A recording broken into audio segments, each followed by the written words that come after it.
Okay, so I'm going to go ahead and present for you. I did therapeutic exercises, which is strengthening, proprioceptive, balance, endurance, neuromuscular reeducation. So just to kind of start out, why is exercise-based therapy important? Well, it's an essential part of rehabilitation and physical therapy. These exercises are used to improve strength, balance, and coordination.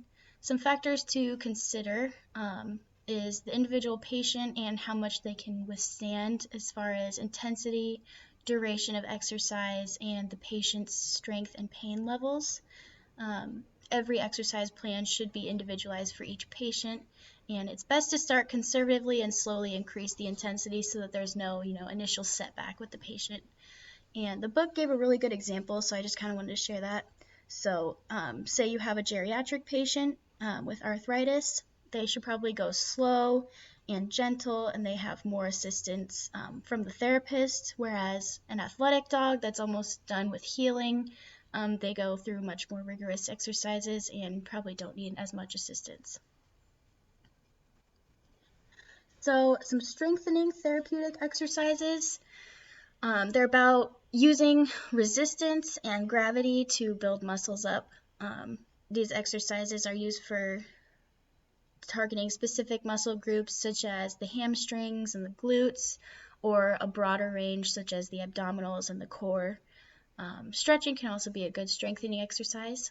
So some of these exercises are sit to stand, sit pretty on the physio ball, and then the balance board can also do core strengthening. Sit to stand really works on those pelvic limbs, and repetition is a key in building that strength up. And the next one is sit pretty, and I'm going to go ahead and just fast forward a little bit because it's a little long.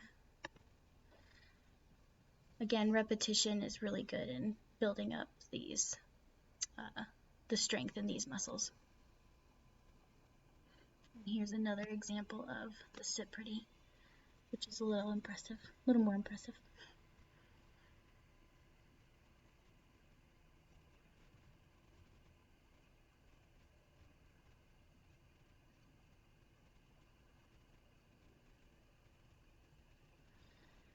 And then this is the good old balancing board.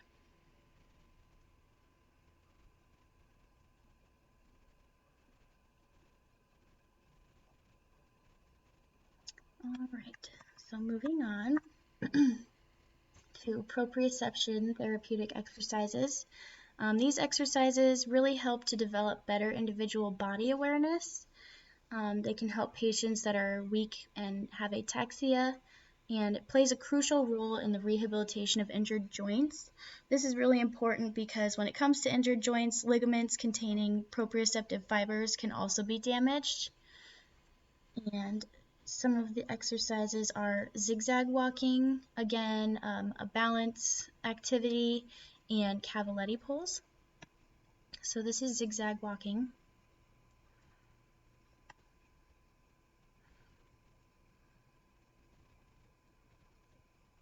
You can tell that dog is pretty aware of itself and where it stands next to its trainer.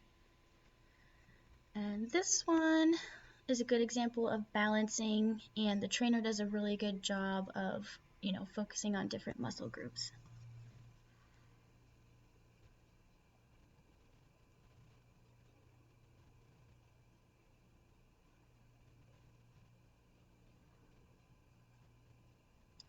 And then moving on to cavaletti pulls. I did see a video of a rabbit using cavaletti pulls, and I thought it was pretty cool, but for learning purposes, I thought this one was a little better.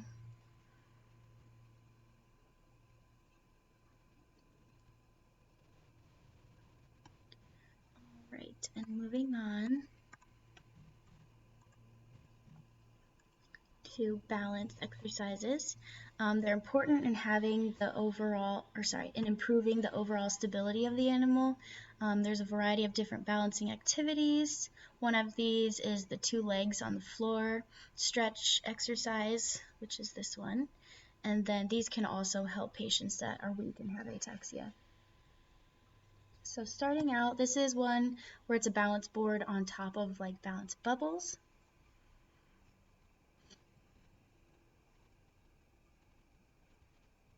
Just getting the dog to be comfortable and aware of its body stance. And then here's another balance bubble exercise.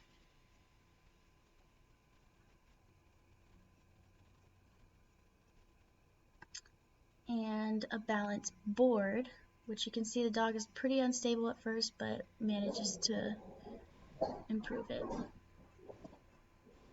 And then this is that two-leg stand that I was telling you about. Pretty impressive that it's on the balance balls as well. So the next one is endurance therapy exercises. Maybe. These focus on the cardiovascular system. They're based on using the whole body. Some of them include walking of different sorts, jogging, and swimming. Walking is very important for all patients. They should be leashed at first and start with a conservative time limit of 5 minutes, and then eventually work up to 5-minute increments. And you can eventually add stairs or a hill to increase the weight-bearing amount. So this is just an example of walking.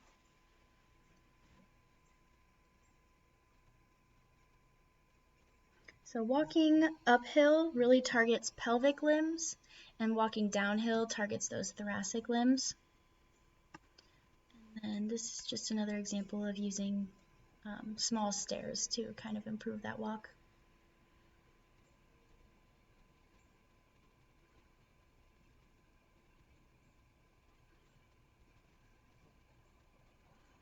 And then this is walking with some obstacles, just being aware of your surroundings.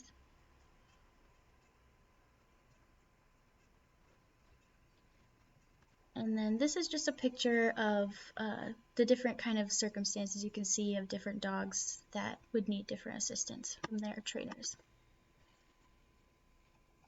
So last but not least is neuromuscular re-education exercises. These exercises are focused on improving posture and gait. These include different work with balance bubbles and walking exercises such as backwards and sideways.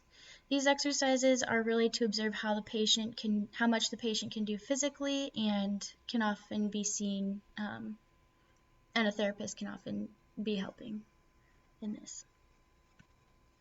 So this is walking with obstacles.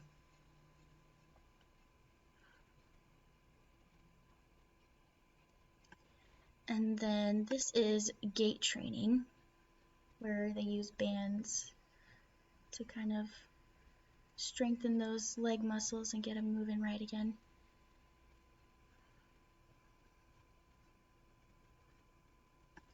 And then here's backing up, or walking backwards.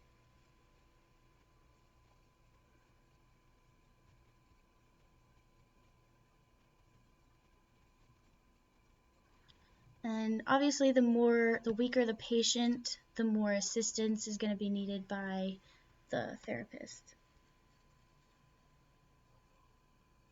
This is sidestepping. So really working on all aspects of, where they're walking and their posture is important in this. And that's the end. There's my Sir Barnabas doing a sit pretty. His abs are definitely better than mine. And then a cute another little corg. But that is it. Thank you.